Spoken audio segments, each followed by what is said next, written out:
moving on to the special events, and Josh was so excited about Trae Young. Let's just take him in the 3-point contest as well. I mean, the most conservative bet here is just for him to have 22 in or higher in the first round. That's slightly plus money. I would just hit that first and foremost. Like, it's not that hard to top 20 in this format. The max is 40 with the Moneyball rack and the Starry range points, which, by the way, for him to hit both Starry range is plus 500. He is definitely a guy you can rely on to go out to like 35 feet, right? Which I think is where we're at, right? On the wing. I would expect his Moneyball rack to maybe be on the wing. Like, he is kind of a wing shooter above the break guy. But in any case, like he's a guy I trust from deep. He's a guy who's hungry and motivated, having lost in the final in 2 of the last 3 years, right? He lost in 21 and 22 to Buddy and Cat. And for him to just make the finals, plus 140. For him to win this thing is plus 600. So I think, yeah, you start with the first round bet for him to just be in the mix, and then maybe look at some of those long shot ones. Yeah, it makes sense. I mean, he's definitely a dude who can do this. I don't know. I feel like I don't have a read on this anymore. We used to have like Buddy Hield played in it every year, right? Like we used to just have the same like 4 dudes in it every year, and you're like, all right, cool. I know what I can bank on. Clay's been in it for 3 years now. He hasn't won one yet. He wants to be better than Steph at something, and Steph is now in this one. I'm gonna go with Clay, right? Like we had some narratives, and now it's just like who has the best stroke? I don't know, all of them. What do you mean who has the best stroke? These dudes don't miss unless you like are guarding them. So yeah, I think he's got the same stroke over and over again. Why plus money? Whoever you get the best plus money for here, take it. And I like taking the first round stuff and the overs for these individuals. That's definitely the way to go, I think, rather than just like one dude to win it all. But I am going to take a skills challenge bet. You got this right last year, I believe, when you took Utah for good measure, and you threw in the idea that like, well, last year that I think the half court shot was a little bit more important. There's a slight tweak to the format this year where like the half court shot is now a tiebreaker rather than something that like you have to hit as a part of the actual just like challenge itself. So it's not quite as relevant, but it was a great look last year where these dudes are just ending practice every day, just chucking up half court shots as like a who can make it first, and probably all of them make it in a row a lot of times. But let me just get the juice on the home team still. The Pacers at plus 190. I got to believe that they're working on this stuff, man. I mean, they're already like the only flaw to this Pacers thing, and just so you know how this works is like the first round, I believe, is like mostly, there's one round that's mostly passing, and you can choose to like make a chest pass and it's worth this amount of points, or you can throw like a full court pass and it's this amount of points if you get it right, hit it right. So that's like one of the rounds, and then another round is dribbling through stuff, which another thing that Miles Turner isn't the best at. But I mean, Wemby's taller than him. It's harder for him to move. His agility can't be as good as Miles Turner. It's the same thing. So I think there's flaws in the other 2 teams here. Like it's split up by these number 1 picks where it's like Ant, Wemby, and whoever the third dude is that I'm forgetting. And then the other one is the Pacers team, which is Benedict, Benny Matz, and Tyrese, and then Miles Turner, who's at least a really good shooting big man. And then you've got the other dudes who are like made up of all-stars for this year, which is like Maxey, Barnes, and one other person that I'm forgetting once again. But the point is like there's flaws on the other teams where there's like that dude can't shoot that well. Miles Turner's a better shooter than that dude. Tyrese Maxey like needs Joel Embiid to be making a pass out of the paint to him for him to hit a 3-pointer. We've seen that this season, 32% from 3 when he's trying to pull up on these 3-pointers as opposed to getting those passes. So yeah, I think that there's flaws with those teams. Then you've got the Banchero's the other dude on the number 1 picks team where I'm like, you're not making threes. And then between Scotty and Tyrese Maxey, they got to make threes. Nah, like they're just not. I don't think they're going to accumulate the points. So I'll just take the underdog for the best juice, which is plus 190 for the Team Pacers. Gotta take the home team in this one, like you said. Yeah, worked out last year.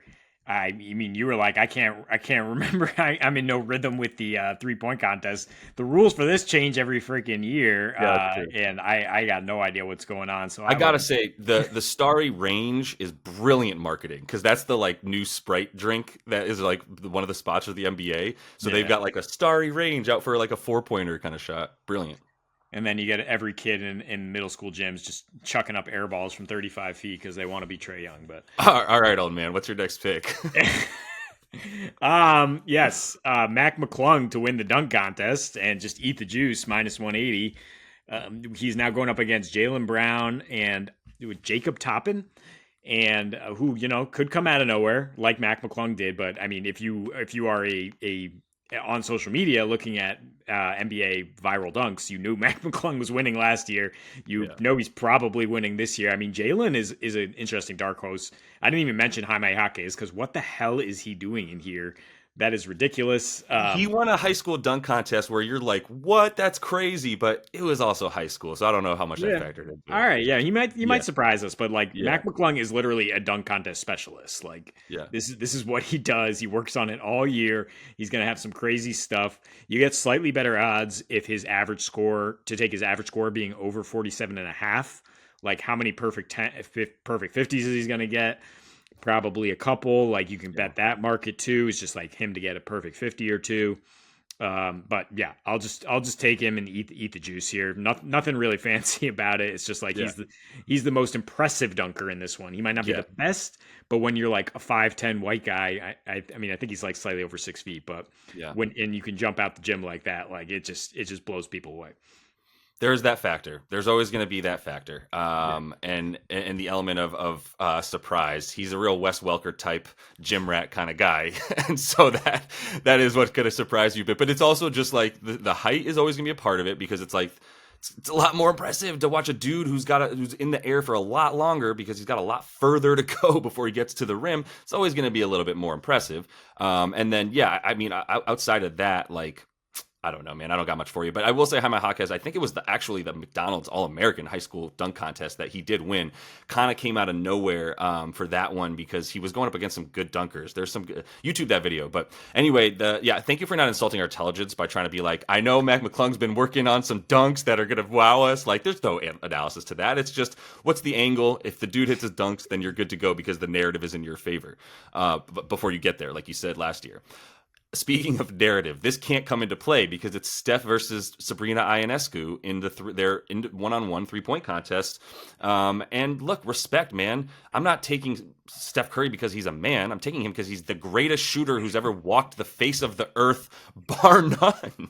Right? I'm sorry, Larry. Like, and maybe Larry would have done things differently. I don't know. I don't want to get into that. Just as far as I know, Steph is that dude. So like minus 220.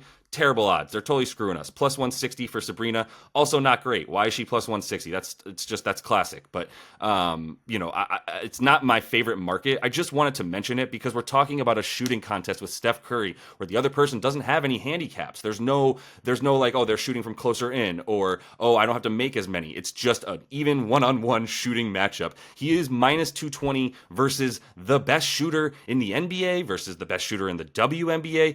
Caitlin Clark, by the way, is probably the greatest women's shooter on earth right now. If you saw her break the record there at Iowa for the most points in women's history, NCAA women's history, like that shot was from about 33 feet away, fading to her left, and just pulls up on a dime. That woman can shoot her just complete lights out. But so can Sabrina, and like she has a shot at this. And if you want to sprinkle plus 160 on it, like they're going to be shooting from the same place, right? The NBA 3-point line, not the W 3-point line, which Sabrina was like, yo, I shoot from there anyway. So like I'm not scared to shoot from there, and respect, like she should. If that's where she's practicing from anywhere and that's where she's capable of, let's do that so that we're just going head to head.